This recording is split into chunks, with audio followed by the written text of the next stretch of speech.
Bueno, les conté un poquito, yo estudié ingeniería. eh, la verdad que llegué a recursos humanos para hacer prácticas. En esa época los currículos se entregaban físicos, estábamos en crisis brasilera, no había trabajo. Mi currículum llegó con una tarjetita de mi papá, que le mando saludos, para practicar en el banco de crédito. Llegué a practicar ahí en el área de bienestar y lo primero que dije fue, oye, ¿no puede haber en otra área? Me gustaban un poco los números.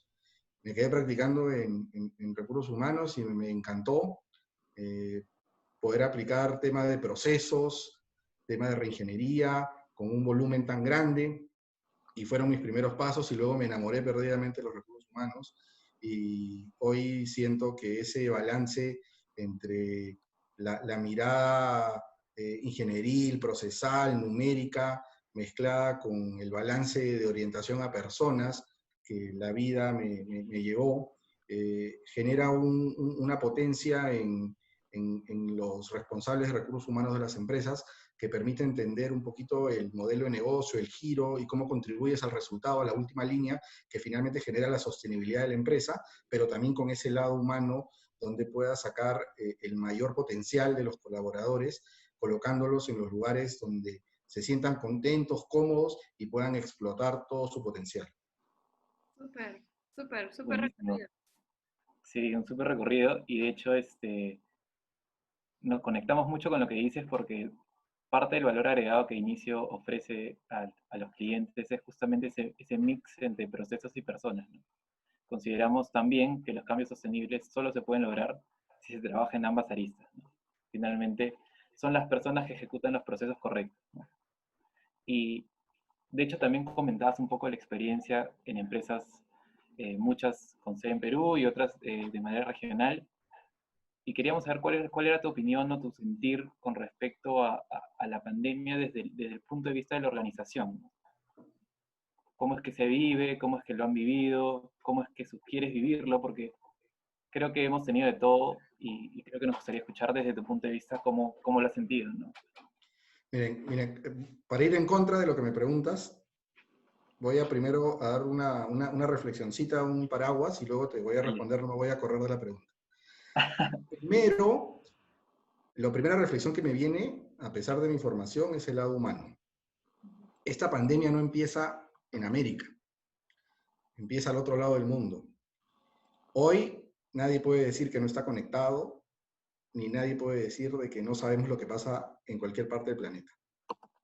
Y todos sabíamos, pero ni nos sentimos solidarizados con lo que pasaba, ni nos sentimos identificados con lo que pasaba. Y luego no es que saltara de manera brusca a América. Primero pasó por Italia, pasó por España, cada vez más cerca a nuestros, probablemente conocidos, familiares, amigos, colegas de trabajo, y lo sentíamos lejos. Y no llegará acá, acá no va a llegar, y ya no sé qué más señales pudieron darnos para que tuviéramos conciencia. Y eso me hace una primera reflexión muy relevante, que en este mundo tan dinámico de negocios, de empresas, de resultados, a veces hasta podríamos llamar de resultados individuales, como un bien común, un mal común, global, nos hizo ver que no somos sensibles a lo que está pasando en el mundo. No somos sensibles a una situación tan compleja y si no lo pudimos ver con tantas señales, significa que como sociedad hay algo en el que tenemos que trabajar y estamos allá, ¿no?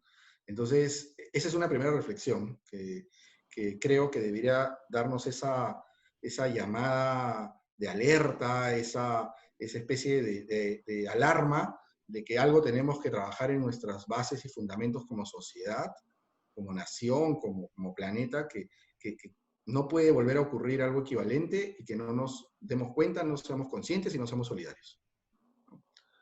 Segunda reflexión, ya con la pandemia encima, y los primeros días fue de negación, creo que como área nos enfrentamos a muchos desafíos, de todo tipo, ¿no? De todo tipo, cosas no muy claras, tenías que arriesgarte, tomar decisiones de temas de salud, de cuidar a la persona, al colaborador, a sus familias, de temas de nuevos protocolos, temas legales laborales, ¿no?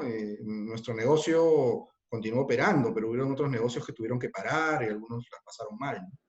Y en ese camino, Recursos Humanos tuvo un rol importante y tuvo que asumir roles que probablemente no estuvimos preparados y nos faltaron manos. Algo que valoro, y ese es un punto dos, es que el network, que a veces uno lo asocia probablemente a un tema de recolocación que se ha vuelto un poco famoso, creo que el network y el generar vínculos nos ayudó a varios profesionales de recursos humanos a no enfrentar estos desafíos solos, sino los enfrentamos en grupo. Yo estoy en varios grupos, pero resalto dos. Uno, no por hacerle una publicidad, pero bien merecido lo tiene Rafael Zavala, que creó un grupo el año pasado, ya cumplió un año, y estamos los ejecutivos de las empresas más grandes en el Perú, y nos hemos apoyado y literal, sin coordinar, una persona se encargaba de hacer un resumen bien ejecutivo del mensaje presidencial que todos los veíamos todos los días, otro se encargaba de profundizar eso, cómo impactaba en la norma laboral, otro se encargaba de profundizar en todos los protocolos de ingreso a las empresas que estaban operando, otros de todos los temas asociados a la seguridad, a los EPEs o la protección para ingresar a las plantas de producción, y nos íbamos apoyando, contándonos cosas, y la verdad es que si no hubiéramos tenido ese grupo creado y que se generó un nivel de confianza, porque ya teníamos varios meses de creados, de organizados, no sé cómo hubiéramos enfrentado estos desafíos, porque la verdad es que en el caso particular de nosotros no lo enfrentamos solos, sino fue un grupo de personas solidarias, donde nos apoyamos, donde supimos compartir y donde supimos confiar, ¿no? Porque una persona puede decir, oye, acá está el resumen o acá está la norma, y tú dices, uy, no estoy seguro, pero estábamos confiando entre nosotros. Entonces, verdaderamente armamos una red potente de confianza que ayudó a que estos desafíos no los enfrentáramos solos. Wow. Súper, súper importante lo que dices. De hecho, es gestión del conocimiento puro, ¿no? Uno de nuestros anteriores invitados ha sido Nilton Sacón. Justo estábamos hablando de Un eso. saludo al señor Nilton Socón. Está por ahí, o nos Ojalá que esté viendo, bonito. Pero qué increíble que hayan logrado ese nivel de compartir, ¿no? Me parece súper interesante como gestión. Pero ahí viene una pregunta como para ya ir entrando a cultura. ¿Cuál es el reto cuando gestionas a una empresa que tiene más de una cultura? Porque ahí tú estás hablando como comunidad Perú, ¿no? Y la coyuntura en Perú, que de por sí ya es difícil y nadie sabía cómo actuar. De hecho, a ti te ha tocado un rol en donde tenías que ver una coyuntura mundial, cada país con su individualidad, con sus características. No sé, cuéntanos un poquito de eso, cómo fue, qué es lo que necesitas para entender el mundo más globalizado. ¿Se puede también compartir estas buenas prácticas? ¿O tienes que ser bien específico de la cultura al país, o sea, de la cultura del país en el que vas a intervenir? Mira, en general, digamos, vamos a hablar de pre-COVID, por llamarlo de una forma. Cuando te toca interactuar con muchas culturas es muy enriquecedor, y creo que la base digamos, de estas relaciones es el respeto. El respeto por entender que la otra cultura es distinta. No es ni mejor ni peor, es distinta. Y ese respeto es muy relevante. Normalmente uno puede pensar que la casa matriz, donde sea, tiene que ejercer un liderazgo, una preponderancia sobre los demás países, pero creo que las empresas más exitosas lo han visto como una oportunidad de aprender, una oportunidad de rescatar lo mejor de otra cultura o de otra empresa y a su vez absorber ese conocimiento. Digamos, es una especie de una propuesta de doble sentido, donde recoges lo mejor y compartes lo mejor. Y de repente, al tener ya más países, no necesariamente lo que le funciona a uno le va a funcionar al otro. Tú ya lo adecuas, ves cómo lo aprovechas, cómo le sacas el jugo, ¿no? Ustedes que han trabajado en una empresa de ingeniería, es como decir de repente, mi modelo de gestión creo que es relevante, creo que lo podemos compartir y la otra empresa te puede compartir de repente cómo hace todo el sistema de control de proyectos y así vas buscando sinergias y verdaderamente logras hacer un desarrollo potente con lo mejor de los países o de las culturas, ¿no? Claro. Yo creo que eso, y sobre todo con la base del respeto, ¿no? La base del respeto de entender la historia, de entender la realidad de cada país y por qué se hizo las cosas, ¿no? Entonces creo que eso es muy relevante. Cuando se genera ese respeto, el segundo paso es generar la confianza. Generas la confianza y lo que se busca es que 2, 3, 4 países o culturas no están compitiendo entre ellos mismos, sino creo que lo rico es que uno mejore en el tiempo. Por eso es que sí es bueno saber cómo van los demás para tener una referencia y saber quién destaca en qué tema y poder buscar esas buenas prácticas y compartirlas, pero también la satisfacción más grande es que uno mejore contra uno mismo, ¿no? Que uno ve el retrovisor y diga, mejoré. Y si alguien es mucho mejor, qué bueno, porque tienes todavía el desafío de ver cómo lo alcanzas y lo que se debe compartir es las buenas prácticas. O sea, se debe buscar la competencia en un ambiente de, digamos, de fraternidad, de hermandad, uno de nuestros valores en AGE, pero ese compartir debe buscar una competencia sana. Pero ese compartir es compartir buenas prácticas, compartir lo mejor de uno. Pero lo que uno debe buscar es mejorar en el tiempo uno, ¿no? Ahora, regresando a tu pregunta, disculpa que me fui, es el COVID, ¿no? En el caso del COVID, fue eso, fue compartir, y te puedo contar algunas anécdotas, ¿no? Nuestros colegas de Ecuador, digamos, nosotros tenemos 3 áreas bien definidas dentro de los países, ¿no? El área comercial, que tiene un contacto directo con las bodegas.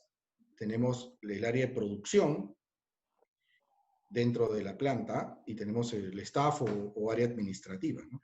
Nosotros podíamos controlar el área administrativa a través del home office, podíamos tener todos los controles y sistemas de cuidado personal para la planta, pero nuestra fuerza de ventas era la que estaba más expuesta, o es la que está más expuesta.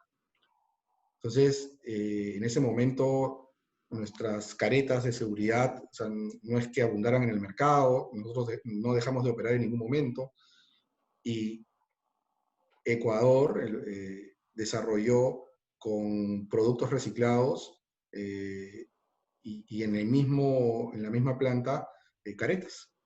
Y nos enseñó a través de un video de 3 minutos cómo hacer caretas de forma artesanal. Súper. ¿No? Luego tenemos a Colombia, que Colombia desarrolló muy orientado a la parte motivacional y desarrolló todo un protocolo de arengas, de fortaleza, de comunicación cercana hacia el colaborador y sus familias, inclusive hacia los mismos bodegas, de esto, cómo te motivaba, cómo te enganchaba, cómo nos uníamos para salir adelante y arengando para que salgas motivado a tu día a día, ¿no?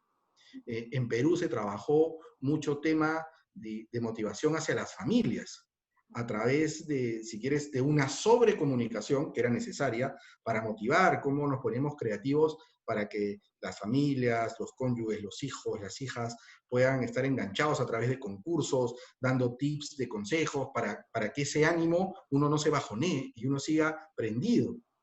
Y no estoy hablando necesariamente prendido con el tema laboral, sino anímicamente, que no se venga abajo. Entonces, cada uno tenía una fortaleza que no fue planificada, donde compartía las cosas a través de reuniones informales. Ahora el WhatsApp te permite compartir todo rápidamente, fotos, videos de manera online, y así fuimos compartiendo entre todos los países, ¿no?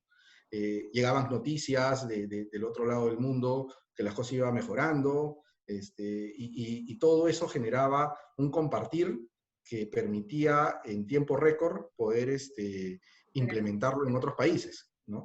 Entonces, creo que eso fue muy positivo.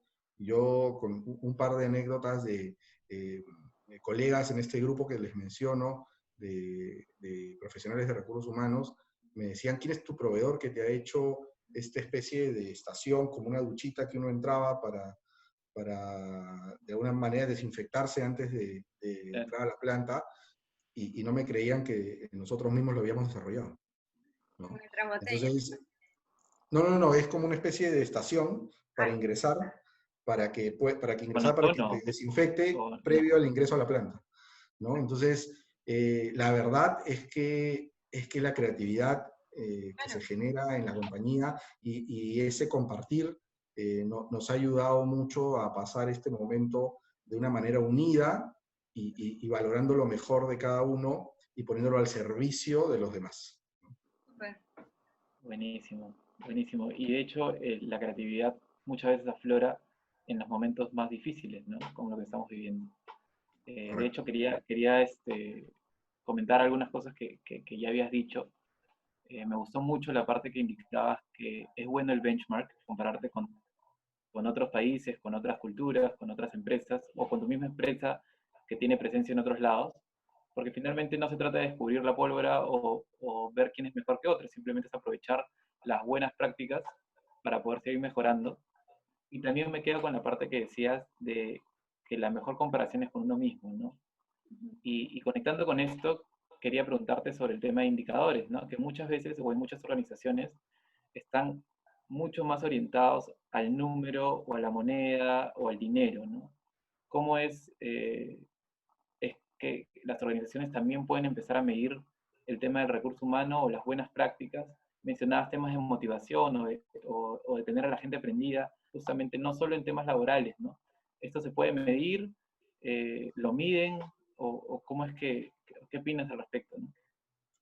Bueno, yo soy un fan de los indicadores y creo que una buena gestión de gestión de personas tiene que entregar un resultado final, ¿no? Y tiene que contribuir de manera directa o indirecta en la última línea. Creo que eso genera que el área de personas pueda estar en la mesa de toma de decisiones para digamos, los temas más relevantes de la compañía. Tenemos que ver cómo contribuimos o a la generación de mayores ingresos o a la reducción de los costos. Reducción de costos no significa reducción del headcount, como alguno pueda pensar. Eso siempre es una medida extrema, una última medida, pero siempre uno puede revisar procesos, buscar eficiencias. Viene el desafío de las áreas de gestión de personas de poder reinventar los puestos y acompañar a las personas a que se reinventen, eh, porque creo que vivimos en un momento que siempre se ha vivido de cambio, pero a diferencia de años anteriores, de nuestros padres, de los mayores, eh, es un proceso donde el cambio cada vez es más rápido. Entonces, el decir que uno va a permanecer eh, con una forma estándar de trabajo por muchos años, y hablo desde ejecutivos hasta operarios, es ponerse una venda de lo que va a pasar en el futuro, ¿no? Entonces, creo que ahí puede acompañar el equipo de gestión de personas en esa transformación o gestión del cambio. Hay indicadores que te miden temas más soft, como se dice, por ejemplo, el tema de clima laboral, por ejemplo, es algo que nosotros medimos en todos los países, y es un tema más soft. Puedes medir rotación, por ejemplo, rotación, digamos, no deseada, las renuncias, y ver qué está pasando y analizando. Pero también necesitamos en nuestro tablero de control KPIs duros que midan cómo contribuimos, cómo controlamos el gasto, cómo somos más eficientes, cómo incluimos la tecnología, cómo mejoramos nuestras ventas, ¿no? Y acá voy a citar, disculpen, no sé si está prohibido o no, me acuerdo mucho del libro de Inés Temple, Usted S.A., hay una historia muy corta, no sé si todos la conocen, de las naranjas, donde con este ejemplo muy, muy concreto, uno puede apreciar que no basta con cumplir las tareas que te encargan, eso fue hace tiempo, uno tiene que entender cómo está contribuyendo la compañía y dar la milla extra, que no significa horas, que uno confunde la milla extra con horas. Uno tiene que entender, hoy todo ejecutivo de cualquier área, de cualquier compañía, tiene que tener una mirada integral y global de la empresa, entender cuál es el modelo de negocio y entender cuáles son las variables más relevantes y aportar en eso. Si uno está esperando que le digan qué hacer, probablemente su futuro sea limitado en cualquier organización. Y acá tal vez viendo la pregunta que estábamos debatiendo antes del en vivo, el detrás de cámara, Backstage. tengo un dato curioso. Hay un José Carlos Ascarza tratando de comunicarse, hablando de benchmark consigo mismo. No, estás leyendo mal. Debe ser José Ascarza. Ah, sí, ya, entonces, pero me parece curioso con lo de relacionado a benchmark consigo mismo. Pero bueno, si sale alguna cosita ahí en solicitud, lo estoy ocultando rápidamente. Bueno, volviendo al tema, lo que conversábamos en el detrás de cámara, que era, ya, ¿y qué recomendarías de priorizar hoy en día?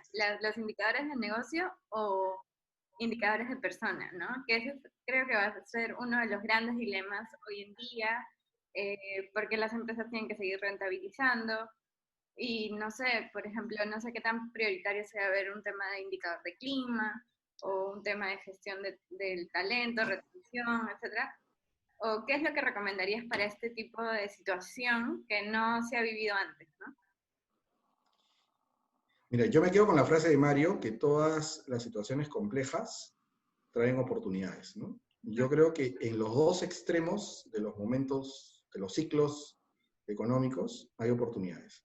Cuando estás creciendo mucho, también es un momento de crisis, porque te desestabiliza y los recursos, y cómo haces, cómo te organizas, vas a perder la ola, vas a perder la oportunidad. Y también en momentos de valles, donde se te complica llegar al punto de equilibrio, y qué haces, ¿no? Ambos extremos generan desafíos distintos, pero generan desafíos, ¿no? Yo creo que siempre, siempre hay que medir los resultados. Eso es innegable. Siempre hay que medirlos. Y siempre también hay que medir, sea en crisis o en apogeo o en bonanza, indicadores de clima, indicadores más soft, de retención de talento, de desarrollo de personas, donde tengas identificado las capacidades y las potencialidades de tus profesionales, de tu equipo, para que puedas saber cómo organizarlos y en qué desafíos poder asignarles, porque cada momento es distinto. Y creo que si tú colocas al profesional correctamente, no solamente vas a hacer que el profesional se enganche más contigo, con la empresa, sino que vas a sacar el máximo potencial que finalmente va a redituar en la empresa. Entonces creo que eso es clave y eso es relevante, ¿no? También hay una famosa parábola, ¿no? De los martillos, las tuercas, el desarmador, ¿no? Hay personas que tienen algunas habilidades y eso es importante, pero a veces colocándolo en el lugar incorrecto, probablemente con mucho esfuerzo lo puede hacer bien, pero lo va a hacer bien y esforzándose mucho. Lo que hay que hacer es colocarlo en el lugar donde pueda explotar su potencial, y eso va a lograr tener un ejecutivo más completo, poder tener cuadros de sucesión, en el momento de crecimiento contar con una persona que ya vivió algunas etapas y momentos.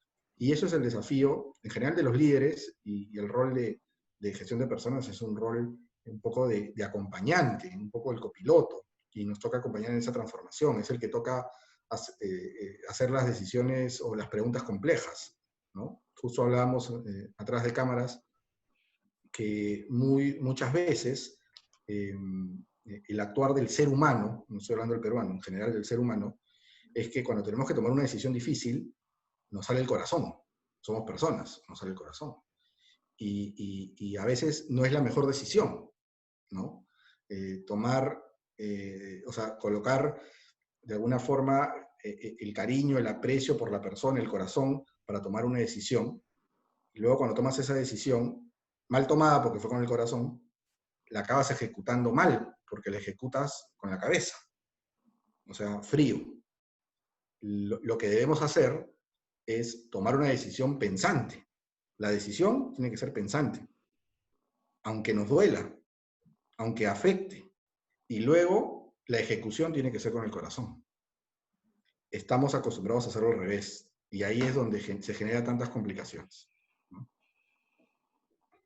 Eso te ha gustado, Mario, creo. Sí, sí, sí.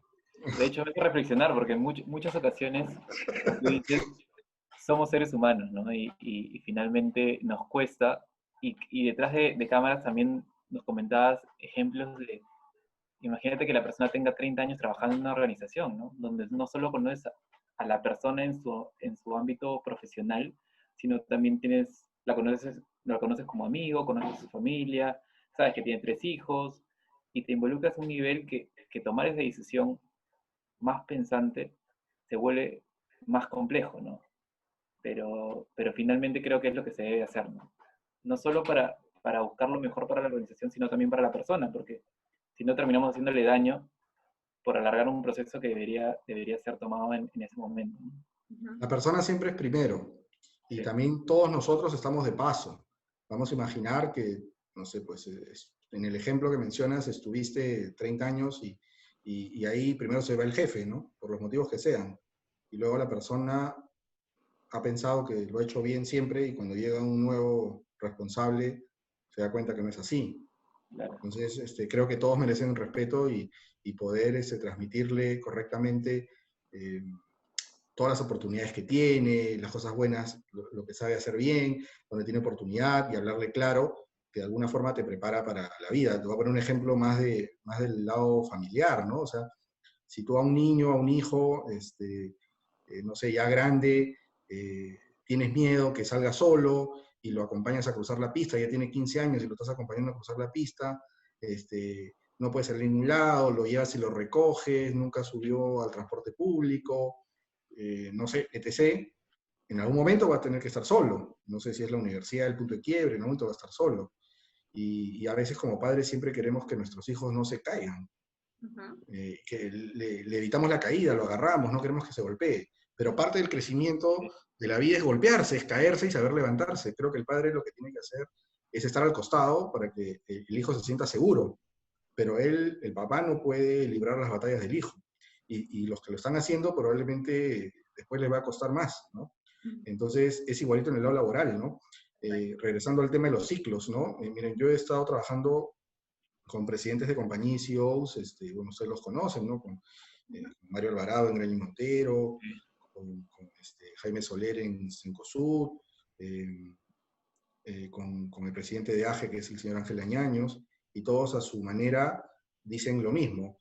Uno habla de las estaciones, o sea, que la primavera siempre regresa, otros hablan del péndulo, que va y viene, otro habla del ciclo, ¿no? Pero finalmente lo que te dicen es que hay momentos peak, momentos de valles, y las personas que han vivido otras épocas han vivido también crisis, obviamente no igual, ¿no? Pero han vivido crisis y han vivido apogeos, y ahí está el aprendizaje. Entonces, en algún momento en el Perú se vivió una intensidad y un crecimiento, y muchas compañías como que a los que ya estaban un poco mayores los jubilaron rapidito, ¿no?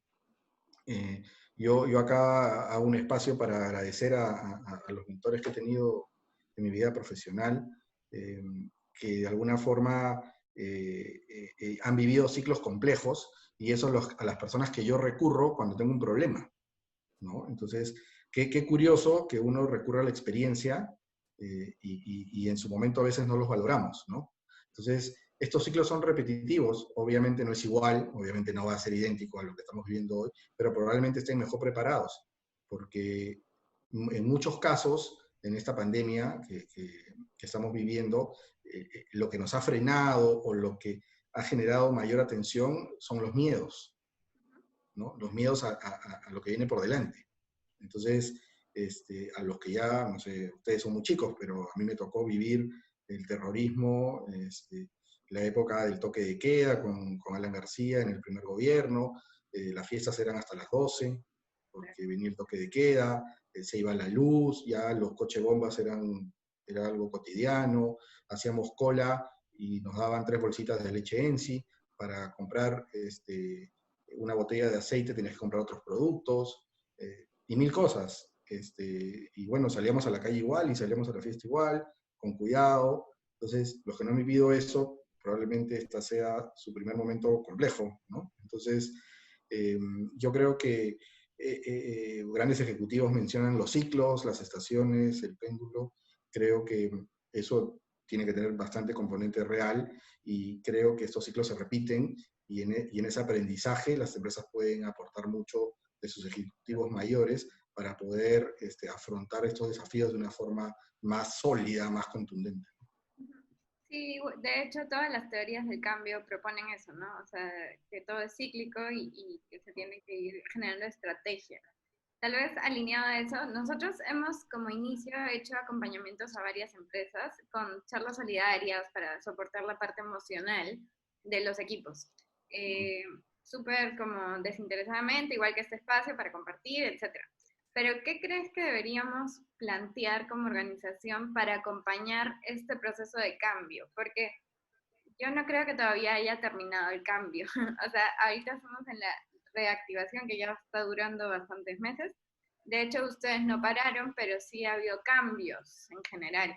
Entonces, cuál es la clave o el secreto como para acompañar este cambio a nivel cultural?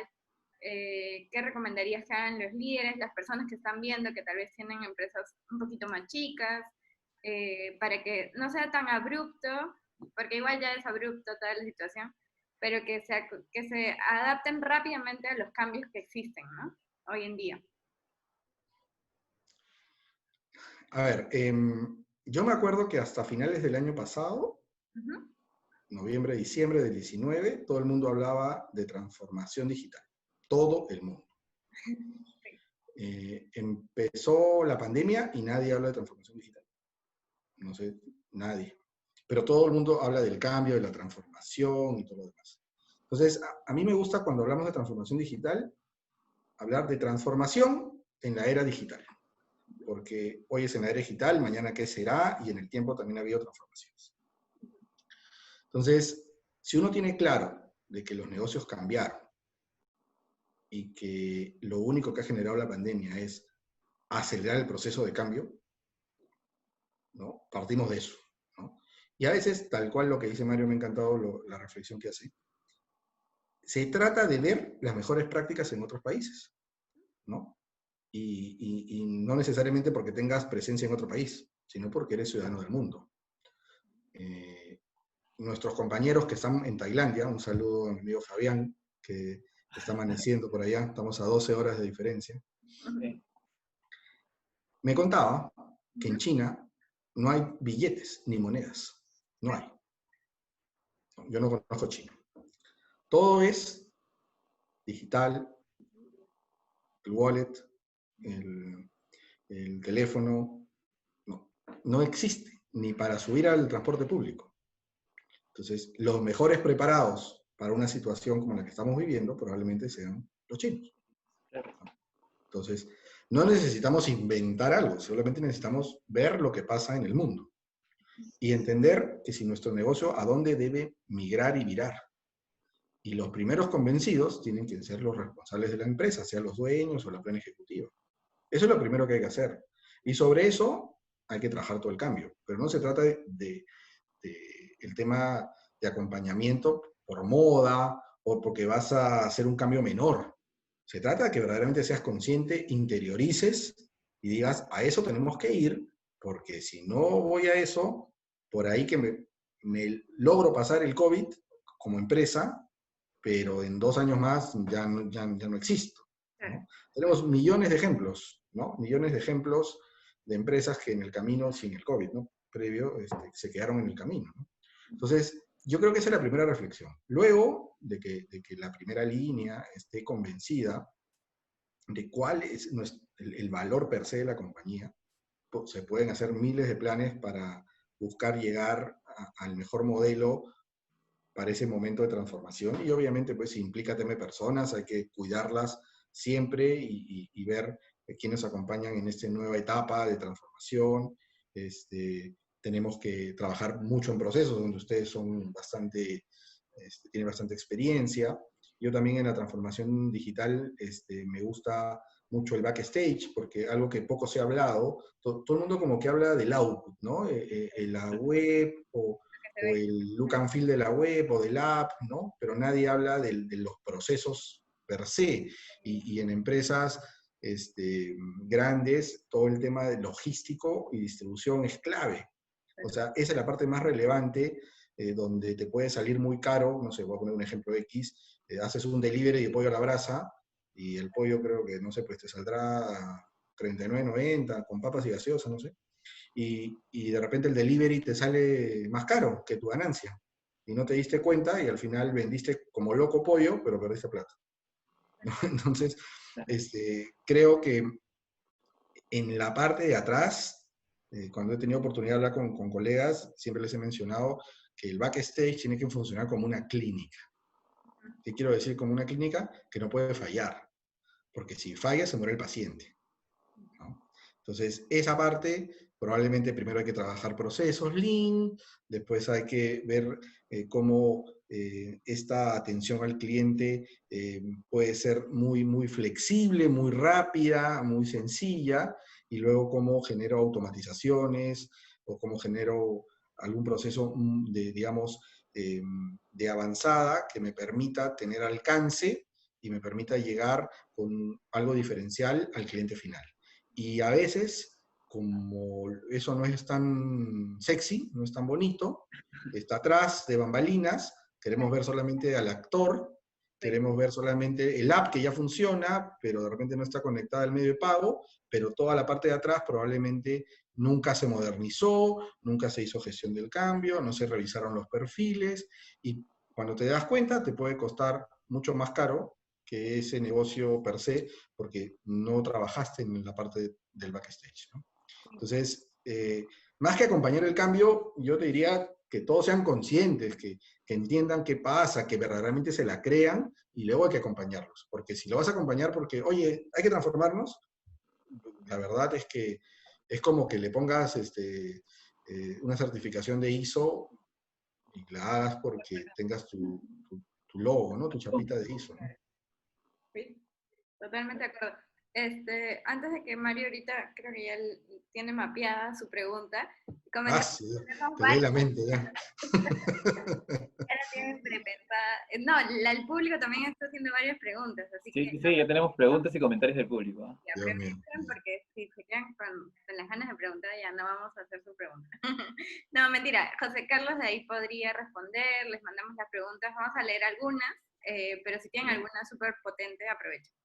Ahora sí, Mario, la que tenías preparada, la guardadita. La guardadita. Bueno, de hecho, José Carlos ya algo nos ha respondido de la pregunta, porque está muy relacionada al tema de las modas, ¿no?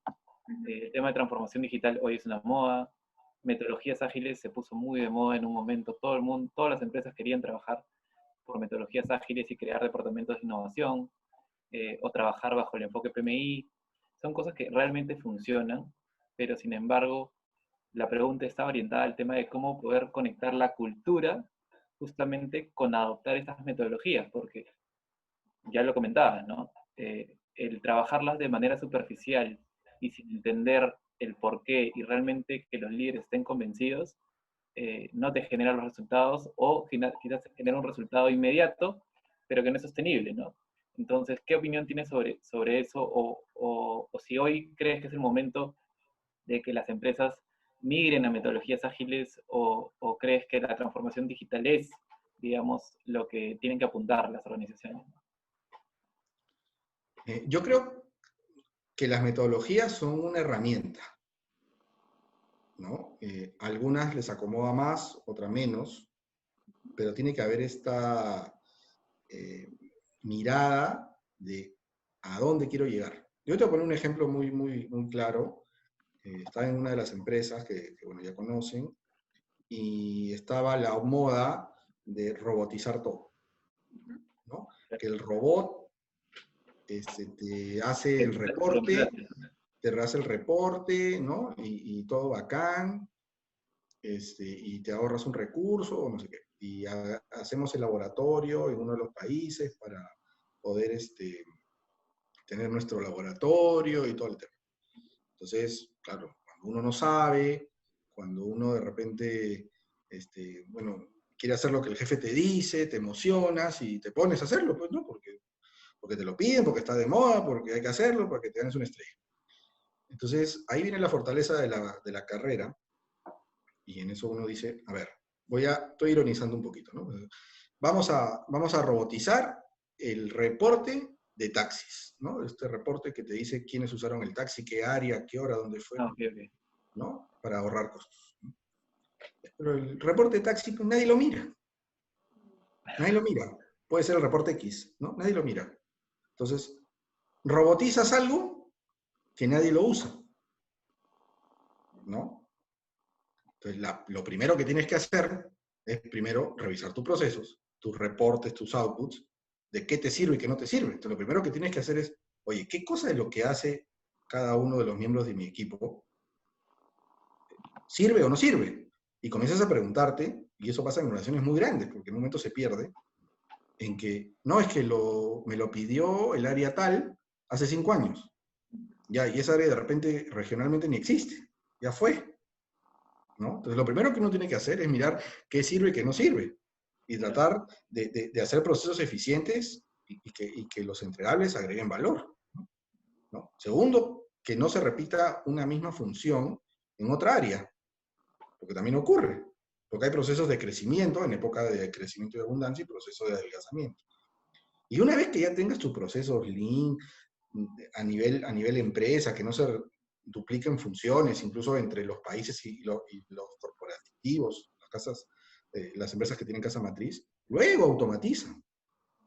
Pero primero hay una tarea básica que tal cual mencionas la moda, uno no la hace, ¿no? Entonces, creo que hay que tomarse una pausita, analizar y pensar, y hay muchas cosas que se pueden reducir sin necesidad de automatizar y robotizar. Porque puedes estar automatizando y robotizando algo que no sirve. Okay. ¿No? Entonces, perdón, dale, Meli. No, dale, yo te corté, pero me guardo mi pregunta. Un ratito. No, que un poquito esa es una reflexión previa a lo que mencionas, y yo creo que cuando verdaderamente la empresa hace un trabajo, vamos a llamar de limpieza, pero de ordenamiento, ¿no? Que no suene a reducción, sino de ordenamiento, y ya y se da cuenta de sus fortalezas, porque la empresa como el ser humano tiene fortalezas, tiene habilidades y tiene otras áreas o oportunidades de mejora, ya puede ver, ¿sabes qué? Si quiero ir, si es una empresa que de repente no ha fomentado la innovación, la creatividad, el no castigar el error, y eso falta, desarrollaremos programas para acompañar a la empresa a generar esos espacios. Empresas que no han tenido reconocimiento, que son muy buenas, pero les cuesta reconocer, haremos programas de reconocimiento y acompañaremos a la cultura, ¿no? Por ejemplo, algo tan simple como estos cupones tipo de mediodía de cumpleaños, 2 horas para ir al médico y tu cuponera de beneficios, de días libres, eso se implementa en empresas donde culturalmente no ha habido eso y se ve mal que alguien pida permiso. Entonces, para fomentar que la persona pueda pedir permiso ante su jefe y que su jefe apruebe, se crean estas cosas. O sea, hay un montón de programas para que la cultura podamos ayudarla a que haga un giro, a que sea un soporte de los objetivos estratégicos. Pero primero tenemos que hacer un insight organizacional y ver, oye, las cosas buenas y las cosas no tan buenas, porque cuando tú a veces preguntas a los líderes, todo es Disney, claro, y todo es maravilloso. Pero creo que hay que hacer un trabajo muy genuino, muy auténtico, muy sincero con uno mismo, de qué cosas son buenas y qué cosas no son tan buenas, y funcionaron hasta su momento, pero hoy es otro momento que requiere otras habilidades. Genial. Qué bueno que te dejé hablar porque me leíste la mente. Ya ves. Y de acá veo tus preguntas. La tengo acá anotadita. No, pero en realidad era relacionada al error. O sea, que me parece que tiene mucho sentido lo que tú dices, como diagnosticar bien la realidad para que a partir de ahí crees y plantees cosas. Pero algo que rescato de las metodologías ágiles, que por eso las elegimos en muchas de las cosas que hacemos, es que no castigan tanto el error. O sea, que se permite pilotear y cometer errores. ¿Qué opinas de eso? ¿Crees que sirve en este contexto? O sea, es un momento de apostar, de atreverse, de no tener miedo. Claro, esta crisis te paraliza, ¿no? Y te da miedo, ¿no? Yo estoy completamente de acuerdo en apostar, en probar, pero con 2 salvedades, ¿no? La primera es que si estás viendo que no funciona, tienes que tener también esa misma flexibilidad y rapidez para virar, retroceder, voltear, ¿no? Y lo segundo es, personalmente, el error, no tengo rollo con el error. Okay. Pero si alguien se equivoca con la misma piedra ya 3, 4 veces, sí ya me preocupa, ¿no? Porque la idea es que te equivoques con cosas distintas, pero si ya estás viendo que te vas 1, 2, 3 con la misma piedra, ya pues ya eso no es error, ¿no? Claro. Interesante. Perfecto, entonces, ahora leemos las top 4 preguntas. Meli, quizás primero lee los comentarios, porque creo que hay unos que... Ya. Bueno, dicen, excelente tema y mejor speaker. Ahí te están halagando. Excelente. En las sociedades multiculturales, uno de los skills que se debe tener como líder es cómo se maneja la multiculturalidad. O sea, como una afirmación que han puesto por aquí. Y empezamos con la primera pregunta. Una tú, una yo, Mario, tal vez. Dale. A ver, tú mándame con la primera. Ya, a ver, la primera pregunta dice, ¿qué sucede si los KPIs no funcionan? ¿Se tienen que buscar otros? ¿Se realiza una nueva estrategia? O sea, los KPIs no los pones tú. O sea, los KPIs no puede fallar el plan. Pero justo estoy armando un curso que luego les contaré de HR como socio estratégico de negocio de un pequeño cherry. Y los KPIs que un business partner debe definir para su gestión son los mismos KPIs del negocio. ¿No? Y si estamos hablando de que los KPIs que debe tener el área están asociadas a cómo, de forma directa o indirecta, aumento la venta o reduzco el gasto, creo que esos son los KPIs. Lo que puede fallar es nuestro plan. ¿Cómo consigo esos KPIs? Bueno, si la primera no funciona, hay que seguir intentándola con otros planes, con otros, digamos, fórmulas, pero el KPI es el KPI.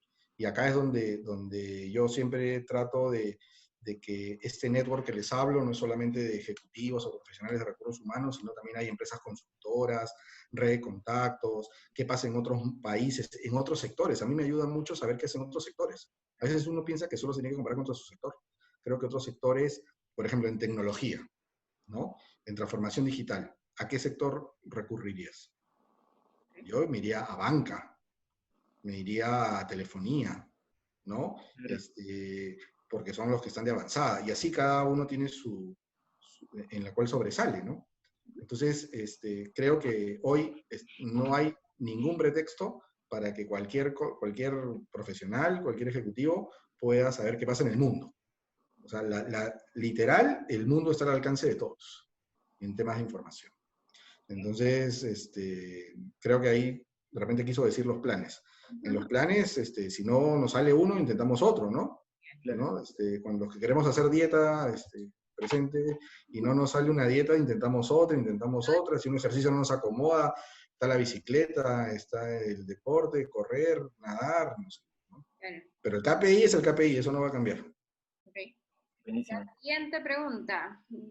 Están preguntando por clima. Dice, en un momento tan complejo como el actual, ¿cuál sería el mejor consejo, desde tu experiencia, para mantener un buen ambiente laboral y no generar conflictos? Ser transparentes, ser sinceros, ser honestos. Creo que nosotros tuvimos un gran miedo al retornar a las oficinas. Estábamos haciendo home office y desde el mes de julio regresamos a las oficinas, del 6 de julio para ser exactos, y hubo bastante miedo, y es natural que las personas tengan miedo. Y nos hacían muchas preguntas, pero preguntas ya, como te digo, muy complejas, donde no teníamos la respuesta. Y lo más sincero es decir, no sabemos la respuesta, ¿no? Y creo que era un temor natural por vencer ese miedo, y nosotros tratamos de hablar con la verdad, transparente, todas las medidas que te imaginas para el regreso, pero no sé, pero preguntas que no tenían la respuesta. Entonces, las descubrimos en el camino. Siempre vamos a buscar que el colaborador esté lo mejor protegido y cuidado, pero también no negar que al salir uno de casa algún riesgo asume, pero tratar de que ese riesgo sea el mínimo posible, ¿no? Entonces, yo creo que ni en los momentos de auge, ni en los de crisis debemos dejar de evaluar los liderazgos de los de los gerentes, de los jefes, ni el clima de la compañía. Y creo que en esos momentos complejos son donde verdaderamente sale el ADN, la cultura de cada empresa y es donde se ve reflejado de qué está hecho la compañía, ¿no? O sea, es como cuando te dicen, oye, amigos siempre están en el día de cumpleaños, en la fiesta, pero cuando uno está mal es donde se ven a los amigos, ¿no? Claro. A ver, la tercera, gracias. Bueno, la tercera pregunta me encanta. A ver, dice, ¿cuál es la clave para manejar la cantidad de trabajadores en tu equipo considerando que tienes personas en otros países? Primero es confiando, delegando, compartiendo. Creo que la clave es generar confianza. La confianza se genera con el tiempo. Justo hablaba con una amiga ayer y decía, bueno, para generar confianza tienes que invertir tiempo. Sí, claro. Invertir tiempo y a veces tiempo que no tienes. Y probablemente esa confianza se vea traducida meses después, ¿no? Es como se dice criollamente, vas a sembrar para cosechar después, ¿no? No hay ninguna fórmula que te genere confianza o liderazgo si no inviertes. Y a los ejecutivos les toca invertir tiempo. Que se vea en el tiempo esa capacidad genuina de que estás haciendo las cosas por un bien común, por un bien mayor o por la otra persona. Y eso implica tiempo. Entonces yo creo que una de las claves es tiempo. Y sembrar, creo que dar antes de pedir o recibir, que en algún momento regresará, tampoco lo hace porque va a regresar, sino dar, y dar eso genuino, que es que la persona mejore. Nosotros tenemos reuniones a nivel LATAM con los equipos de talento humano de las empresas, de los países, perdón, una vez al mes, donde compartimos los KPIs, y es verdad, tenemos nuestro media hora de KPIs, porque son los que nos vinculan al negocio, el que no nos aleja de la realidad del negocio, porque no es lo mismo, no son los mismos planes si el país va bien o va más o menos o va mal, no es lo mismo, eso es imposible, ¿no? Y luego cada país comparte una buena práctica, la más destacada, para los demás y ver cómo alguno la puede aprovechar al 100% o en una parte. Hemos creado nuestro WhatsApp y nos apoyamos en línea cuando alguien tiene una dificultad. Yo creo que el reto, y más que el reto, lo que más he aprendido en esta pandemia es el apoyarnos y entender que esto es como un equipo de fútbol, ¿no? En el equipo de fútbol juegan 11, pero también hay un rol del entrenador, un rol de la banca, que tiene que estar listo por si alguien se lesiona. Entender que no es un partido de barrio que todos van tras la pelota, sino confiar en que el arquero va a hacer su trabajo, que el defensa va a hacer su trabajo, que el delantero va a hacer su trabajo. Y si el delantero mete gol, es un gol de todos, no es solamente de Paolo, es de todos. Entonces, creo que eso es importante, entender que cada uno en su rol cubre una posición que genera el éxito del equipo. Sí, y acá en esta particularidad del modelo de varios países, es que ese gol es el resultado, que ese resultado sea mejor que el del año pasado, mejor que donde estuve, ¿no? Y que uno se sienta bien porque ayudó al colega y el colega diga, oye, me ayudó, también lo voy a ayudar. Y ahí se genera esa confianza. Sí, súper poderoso lo que dices. Igual la idea es contribuir en esta etapa y creo que voy a hacer solo una más, así que no se molesten los que no vamos a leer sus preguntas, de ahí ya las contestamos. Que es, ¿por qué crees que incrementó el trabajo de home office? O sea, ¿por qué crees que se desequilibró todo esto de vida personal y vida laboral en home office? ¿Qué crees que pasó? ¿Qué recomendarías? Porque estamos 24/7, pues estás disponible 24/7, de alguna forma no es secreto que en general los negocios se han visto golpeados y te sale una oportunidad de negocio un día tarde o un fin de semana no la quieres desaprovechar, también el cliente la necesita ahí, si tú no la tomas, la toma otra empresa, la competencia, ¿no? Entonces, yo creo que, a ver, como le digo a los chicos un poco, estar en situación de emergencia, uno lo entiende, las familias lo entienden y todos lo entendemos, pero esa situación de emergencia, que para ser con esto yo le llamo, estamos en guerra, tiene que tener un tiempo. Claro. Si ese tiempo es indefinido, ya no hay cuerpo que lo aguante y ya no es sostenible en el tiempo. Entonces, el mejor consejo que yo les puedo dar es que hay que entender cuando una situación es excepcional y cuando una situación ya es cotidiana. O sea, todos tenemos que almorzar a nuestra hora, todos tenemos que tener un espacio para relajarnos, de la forma que nos relajemos, nuestro espacio con nuestra familia, en la familia que tengamos, y tratar de ser de alguna forma disciplinados con ello, ¿no? ¿Sabes qué? Voy a contestar hasta las 7 o a la hora que sea, y entender que si voy a tener una llamada, por ejemplo en mi caso, hago una llamada he atendido a las 10 de la noche porque en el otro lado del mundo es otro horario, entiendo que es una excepción. Pero si todos los días hago eso, probablemente me va a generar un impacto. Y ya vimos que el COVID no es una carrera de 100 metros, sino es una maratón. Entonces, uno tiene, y creo que es una de las competencias que tiene que desarrollar el ejecutivo de hoy, es equilibrar eso. Porque el día que se desequilibra, finalmente no va a tener éxito, ¿no? Totalmente de acuerdo. Y también me ponía a pensar sobre lo anterior que comentaste, ¿no? O sea, ¿qué pasaría si todos en serio harían lo que tienen que hacer?